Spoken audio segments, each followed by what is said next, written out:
Hi there. Today I'd like to continue on my theme of biased data and how it can be misleading and dangerous to use. So as I've talked about before, artificial intelligence, machine learning, the fuel for them is data and lots of data. But it's also important that the data that is supplied for them is actually good data. It's representative of what is actually happening. Some mistakes can be made, whether it's deliberate or inadvertent, to cause the data to be a little biased.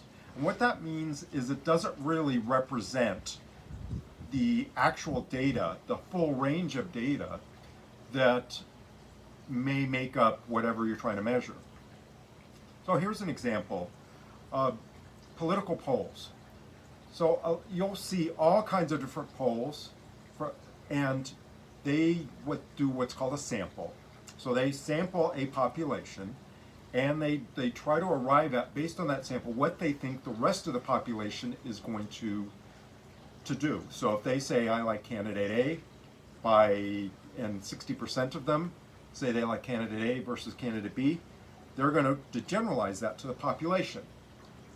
Well, the first question you have to ask is that data really representative? How did they choose those people?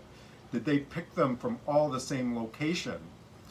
Did they truly try to make this random and control for other things that could bias the data? If they're not doing that, chances are that data could not be representative of the actual population, the number of people that will actually vote for this candidate. So you could get a misleading result there. So in that example, if you were to have a machine learning algorithm try to collect this information and try to forecast a result, and the data was not representative because it was biased, you're going to get a result that is not going to be valid. It's not going to predict what you want. So that's a very key thing, is to avoid biasing your data in creating a machine learning model. So I'll give you one other example. I'm not going to give you too many details about it, but law enforcement is trying to use predictive analytics using machine learning or other techniques related to that to try to forecast who's more likely to commit a crime. Now there's one big problem with that, and that is if they're only focusing on people that committed crimes in the past, they are biasing the data to a certain population or subset of that population. And it doesn't factor the people that they've never caught or have never committed crime before.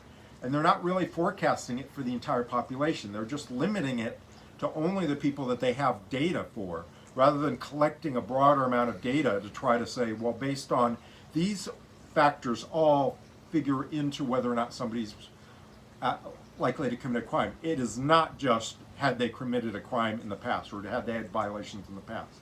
So as you can see, focusing on that will bias the data and will tend to be create almost an abusive practice of targeting people just because they had a history. And it may sound intuitive that yes, somebody that committed a crime is likely to commit it again, but in reality, that you're really creating a bias, and that isn't entirely going to give you a prediction of who's going to commit crimes in the future. So that's another example of the dangers of using biased data. So remember that when you see a survey or see data that's being forecasted, the first thing you want to ask is, how representative is this data? Could there be biases in it? Because if there are, then you're likely to get results that you don't expect and will not match what's going to happen. Until next time, have a blessed day.